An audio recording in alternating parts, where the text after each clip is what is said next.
undisputed, no mistakes are playing big. In the end, you'll all... Welcome to the Mike and Ike Show. I'm Ike, and frankly, I have no idea where Mike is. So this is where you've been hiding? And with Ike, you two are pathetic. You should spend your time doing something more productive. I cannot believe you two. I'm going to bed. Dear, this is Madden. What are you talking about? This is fake. It's not fake. It's simulation. Whatever. There he is. And it appears, folks, you actually can't avoid your wife forever. Sorry about that, folks. I thought she was already in bed. She's a sneaky one. Boy, Mike, that sure sounded like you might have a rough night tonight. Oh, she'll get over it. What's on our docket for today? Well, we got the off season. Oh, I got yelled at for boring stuff no one cares to listen to. Classic. Well, actually, Ike, we have a pretty entertaining podcast today, and I think you and all the listeners will enjoy it. Really? All right, well, let's go for it. What's up first? Funny enough, Commissioner Jim and I were just discussing the difficult balance between married life and Madden. All of us here at the XCFL League know how truly what comes first. Madden. Let's hear what the Commissioner says about marriage. Marriage is like a deck of cards. In the beginning, all you need is two hearts and a diamond. By the end, you wish you had a club and a spade. No comment. Moving on. Before we get too far into the offseason, we have to discuss that excellent Super Bowl. Here to discuss it with us is Super Bowl winning coach CJ Smith from the Seattle Seahawks with a convincing 38-16 win over the Baltimore Ravens. Welcome, CJ Smith, and thank you for joining us. It's great to be here. I'm so excited. Coach Smith, what a win. But things definitely were not looking very well at the beginning of that game with Russell Wilson's incompletion on the very first play and then a Jimmy Graham fumble after a big catch that was luckily recovered by the Seahawks. But what were your thoughts at the beginning of that game? They were really missing a wide receiver like CJ Smith. See, you don't understand. When I was out there, I could catch the ball. I could juke everybody. I could go straight down the field, score a touchdown every time. One time, I threw it to myself. It was awesome. You should have seen it. You should have been there. I was the best player of all time. You don't understand. That's pretty impressive you threw to yourself. I think we're going to have to look that up. But double coverage, triple coverage. Double coverage. 12 men were on the field. Watching the game, it sure looked like a rocky start, though. I mean, you had that long drive and penalties and mistakes, and you finally get that touchdown of Jimmy Graham. How important is it to have a player like Jimmy Graham on your team? CJ Smith is the most important. I don't need Jimmy Graham. I don't need anybody. What I was thinking is I should come out of retirement, and I should take this team. I'm going to start losing some weight. Everybody's been concerned and calling me fat, but I'm going to drop some pounds. I'm going to come out next year, and I'm going to show everybody that C.J. Smith can not only just play wide receiver. He can play tight end. He can play quarterback. He can play offensive line. He can play defensive line. He can play linebacker. He can play corner. He can play safety. He can play every position at once. He can just take all the field. Well, you're definitely going to have to cut a lot of weight because I saw those pictures on Instagram, and they weren't pretty. But I thought the game was going to get crazy lopsided early when the Ravens had a 3rd down and 9 on their own 20, and then Coach Jim throws a prayer to who? Frickin' Cheesy Perryman, who has just gone on an absolute tear this whole entire season. Why do you think Perryman's so hard to stop? Perriman I trained him how to run, you see. We used to have races, and he used to be so slow. He wasn't even close to being as fast as C.J. Smith. So what C.J. Smith would say is, he'd say, come on, Perriman, keep up with me. I don't know why he's not that fast. It's because C.J. Smith isn't out there, you see. Yeah, we're going to have to talk to Perriman about that. I don't remember him saying that you were in his training. But moving on, second goal, the Ravens look dead to rights. Michael Bennett sats the quarterback and has a face mask penalty. This seems to be a problem for your team. Do you not know how to discipline your team? I don't even know who that guy is. I didn't even know he was on my team. I think I traded or cut him. I don't remember. Look, I don't need any of them. We're starting from scratch. Some guy named Everbiddle, he's going to the Tennessee Titans. I just start moving people. I say, I don't need you. You don't want to be here? I'm going to get another player who's C.J. Smith quality. Well, I got to say, I absolutely love the fact that you're not addressing any of our questions. But anyway, the next play, the Ravens score and tie the game at 7-7. Seahawks cross the entire field and get ahead 14-7 with a corner out pass. And then, it becomes a difficult task to defend a team like that when they have so many options to throw to. So, Coach Smith, how do you keep yourself from always throwing to the same pattern to the same receiver every time? Wait, say that question again? How do you keep yourself from throwing the same pattern to the same receiver all the time? Well, you see, you got to start off with thinking about what the best kind of fruit salad is that you would put out there and you would eat. That's all that CJ Smith thinks about right now because I got to lose some weight so I can get back out on the field and I can make these plays. Folks, I apologize for this interview. We're going to try to get it back on task here. Coach CJ Smith, QB Joe Flacco's out of the game, injured during Buffalo Bills. We got backup QB Ryan Mallett out there. He throws a pick six. The Seahawks go up 21-7. Knowing Joe Flacco's not out there, did that change your game planning? I was thinking about if I could get the perfect quarterback, he would be a mixture of, he'd be like, I don't know, I would probably say I would want to have, Matty Ice out there on the field and maybe have somebody like Julio Jones out there. I think that would be a good mixture with me out there on the field. Sounds like it. Going into the half, though, I believe you were up 24-10. Did your game plan change at all in the third quarter? And did you have any worries that you may not win the game at that point? I'm really happy you asked that because at halftime, I decided I was probably going to try to beat traffic and get out of there so that I could get back to my training facility. So I kind of let my assistant coaches run it. I got that nice guy named Ramsey Bolton. He really knows how to get the defense engaged. I apologize to the Ravens coach, Coach Jim, if he's listening to this. We're going to try to move on here, though. QB Russell Wilson, your QB, incredible star. He made a crazy scramble during the NFC Championship. How were you feeling after that scramble? Oh, man, I tell you what, Russell Muscle Wilson, he's almost as quick as I was when I was in high school. He's got that elusive nature that anytime a play breaks down, he's always got that potential to break loose and go there. And I just tell him, I say, listen, Russell, try to be like CJ Smith out there on the field. Make things happen. You're not anywhere near as good of a talent as me, but you could keep up this for a couple of years, and maybe you get the Hall of Fame jacket like I have. Well, that sounds feasible. I mean, I don't know if anyone will ever be as good as the CJ Smith, but that's right. I'm happy you brought that up. Thank you. But anyway, I mean, the Super Bowl is clearly out of reach by the fourth quarter. You end up winning 38-16. Your plans for the offseason, you've already said you've chucked all the players that you don't know who they are anyway. So I mean, obviously you're shipping out all your talent and bringing in some youth so you can train them up the way you want them. Is your team going in a different direction?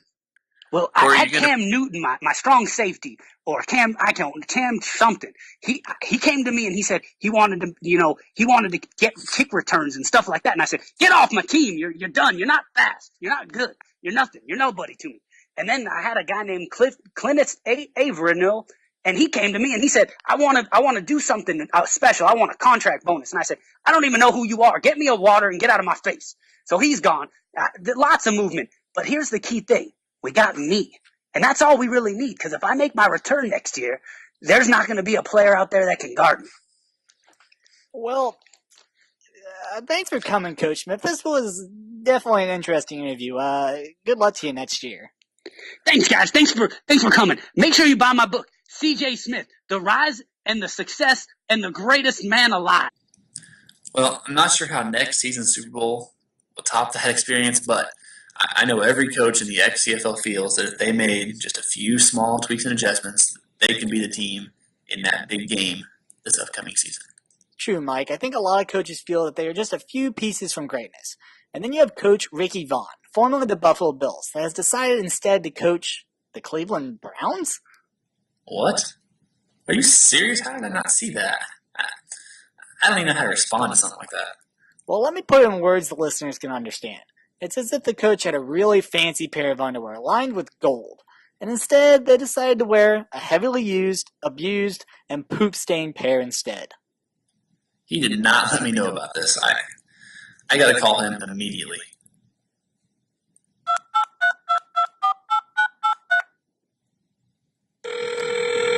Folks, for those of you who don't know, Coach Vaughn is actually Mike's identical-sounding twin brother.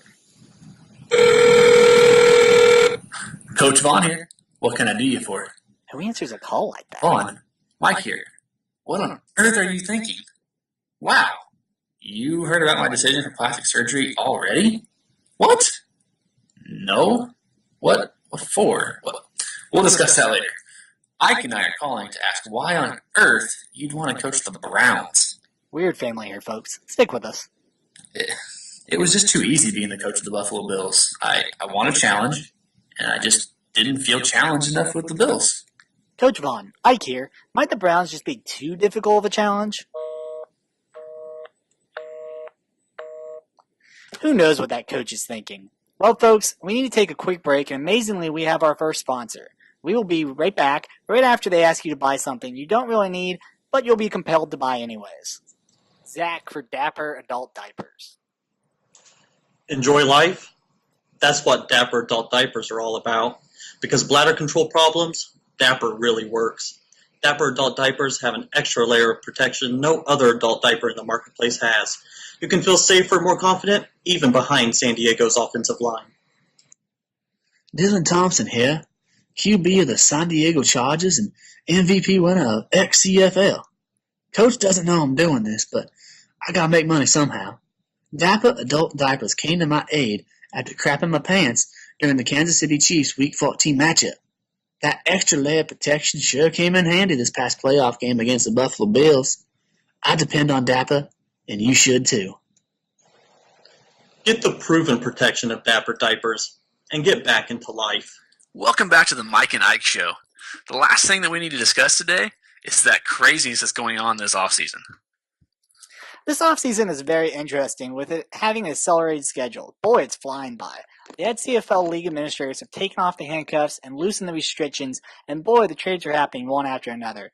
Hey, Woody Sensi, come over here and talk about these trades. Hi, guys. Thank you so much. I'm a huge fan of your show. The real reason why we kind of let these restrictions go is obviously when Madden 17 comes out, we go back to the square one of everybody has to, do all their content and all their work in order to build up and not, devastate a team. But what we thought is we have 1 year left. It's going to be fast paced. And we thought, let's get some excitement. It seems like we have a couple new owners that want to make trades. And we thought, hey, what the heck, let's let them see it. And our whole thing is that we want to get prepared for 17 anyways. So this is a great opportunity for everybody to show that, hey, they're committed, they're going to add content. And it adds a lot of excitement because you can see, look at the Seahawks. They win the Super Bowl and then they trade, I would say, 10 players within the first hour of that game. So, it's fast, it's furious. I don't think I've ever in my life in the league seen as many trades. And just a special side note here for all those people that are worried about this, because I did get some DMs. This is only for this year. We're not doing this in 17. You're not going to see this many trades getting dismantled because we're not a fantasy league. We are trying to keep this as realistic as we can, but it is the last season as Madden approaches for 17. So we are letting the doors open and having some fun. So I hope that answers those questions. Absolutely. I don't think I've seen this many trades in an off-season period, let alone the first, 4 hours, 5 hours after the Super Bowl. It's crazy, unheard of. But with the little time we have left, let's take some of those bigger trades, break them down, and discuss them a little bit. Yeah, we're going to have Woody Sitzy stay in the room and discuss them with us. We have to mention the fact that Boone's heading to the 49ers. He hopes to take that team to the distance. I'm not going to say that he picked them because we highlighted them, how to make them less shitty, but folks, let's be honest, that's why he picked them. Oh, that's exactly why he picked them. He's going to take our advice, make them actually good, and then say that he's the greatest coach of all time. That's what he does. Did you see that the Rams were also picked up? So apparently we're pretty good at this thing. Well, speaking of the 49ers, they were extremely active so far. They kicked out their quarterback. They sent Blaine Gabbert to the Kansas City Chiefs. And then they brought back QB Alex Smith. What's your true opinion about that trade? I'll take it first. I love the trade. Blaine Gabbert's, he's okay, but he's a Missouri guy, Missouri native, went to MU. I think he'll be good in that KC offense. Alex Smith going back home to the 49ers, and let's face it, he's never been great. He's a good game manager, and I think he's something that Boone can work with, and he's going to save Kansas City a heck of a lot of money. What about you there? And, what I look at the rosters and I look at what the 49ers have, I don't think they have a lot of core guys, but they have a lot of average talent, and that's kind of what Boone's MO is. Boone likes to go to a team, and he likes to, compete, and he already sent the message that, he wanted to beat the Super Bowl champions 2 times in the year, so there's already some trash talk, and I think everybody knows that there's probably not 2 coaches that are more confident in themselves than there's Boone and CJ Smith, so that'll be must-watch TV for sure. And obviously John Candy coming back and deciding to take on the Rams, I think that's pretty exciting that we have another guy in that division. And as far as Blaine Gabbert goes, Blaine Gabbert's attributes are probably perfect for what Kansas City likes to do. He likes to open up his offense. He likes to have, do a lot of different plays, lots of different routes. So I think Blaine Gabbert can definitely prove to be a vital key piece to that team. Well, they also sent off their left tackle, Joe Staley, for a whole slew of picks. I mean, was that a good idea or was that stupidity? I'll take this one. I don't think it's a good idea. Coach Boone, let's be honest here. He said he had problems in the offensive line at the Chargers. I don't think getting rid of your star left tackle, and I think their next guy is like a level 60 nobody. Don't think that's probably the best idea, but we'll see how it works. The NFC Championship runner-up Washington Redskins have been very active as well. They're getting an outside linebacker from the Seahawks for a third-round draft pick. They're getting middle linebacker Stephon Anthony from the Saints. They exchanged Brandon Marshall for Bills middle linebacker, another middle linebacker, and they're also getting a free safety and a cornerback from the Steelers. Cincy, what do you think about these trades? Well, first, I say this. Jack is probably the best game manager / defensive coordinator that's in this league. So he knows what positions he wants and knows what he wants to have. As far as the Seahawks outside linebacker, that's 90 speed that he'll be adding to that defense. So, I mean, he likes to have him. Obviously, he uses his linebacker. He knows how to control the zones because hence he played at Division I level college football for Virginia Tech playing at linebacker. So he knows what to do with those guys. So I definitely think his upgrades all around are going to prove honestly, he should have been in the Super Bowl. That was a miracle game that I sent him CJ Smith sent him a congratulations message during the game about how great a job he did this season, thinking that he won the game. So, I mean, I think Jack's moves are going to prove that he's definitely the number one team to beat in the NFC this year. Absolutely. Part of that trade I got to just talk about is poor old Zach Brown. I'm a huge Zach Brown fan, and I'm sad to see him leave the Bills, but hopefully Jack does him justice. Let's move on to the Browns for a second. Under new ownership, new coach, the Browns ended up sending out a couple of their picks. They sent their third-round pick for the Seahawks backup running back, Christine Michael. They traded their only stud on the team, Joe Hayden, for a first-round pick and Steelers left guard and a somewhat okay cornerback. And it's also important to note that they traded their first-round pick, which is, I believe, 6th overall, for Daniel Hunter, who could be a stud from the Vikings. Well, I can comment on that really quick just because I know Andrew, kind of his motivation and stuff. Daniel Hunter will probably become a 99 clone of what, we've in our experience of coaching together, we've seen all these great defensive ends. He'll be on that level of Vic Beasley with Andrew using him. He'll be on the level of his other defensive end he had in Buffalo, and he's slipping my name right now. Do you remember what his name was?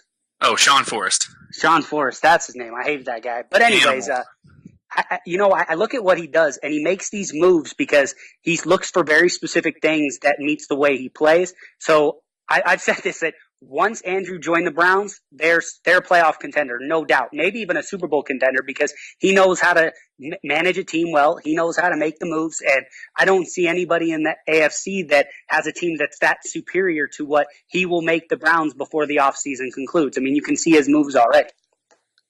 Let's see. In the AFC, Kansas City Chiefs made 2 trades with the Eagles. They exchanged halfback Jamal Charles for halfback Ryan Matthews and a third-round pick for center Jason Kelsey. And then they surprised everyone by sending out defensive tackle Dontari Poe for Broncos cornerback Aqib Talib. What's your take on that? I think the trades are somewhat beneficial to both teams. I mean, Jamal Charles is going to be a good addition to the Eagles, and Ryan Matthews is going to be great for the Chiefs. The Chiefs like the ability to just ram it up the middle and break through tackles, break through defenders, and that's what Ryan Matthews is going to do. Jamal Charles just didn't have that ability. He was more of the, I'm going to run by you, might shed a tackle here and there, but just didn't have that ability to break through like I think Ryan Matthews will have.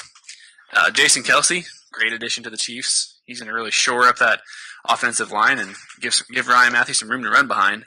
The biggest surprise to me was Poe. I mean, sure, the Chiefs have Jay Howard as was backup, now starter, but Poe is just an absolute animal when it comes to stopping the run, and I'm anxious to see how that actually works out for the Chiefs and if it's a smart move or not. I mean, Aqib Talib, he's great, but he's a little slow in my opinion, and especially with the draft coming up and all the new rookies that are going to be coming out with some interesting speed, I think Aqib Talib might get left in the dust. For my opinion, I definitely think that anytime you can get a corner, I would prefer a corner over a defensive tackle or a lineman. That's just my personal opinion. But for some reason, I feel like that right now there is no position that is more important than getting your offensive line. Just for the ability to run the ball and be able to control the pace of the game. I mean, having an offensive lineman that's disciplined, that's not going to just do a holding. Obviously, if people have watched the playoffs, there are so many times where there's a stupid holding call that ruins an entire drive or a face mask that ruins a whole drive. So I definitely think that it's awesome to get, a stud offensive linemen that are disciplined. Absolutely. Lastly, let's go to the Titans. They had some late activity spark up toward the end there. Sent the first and third pick to the Seahawks for Cliff Averill, which is just insane.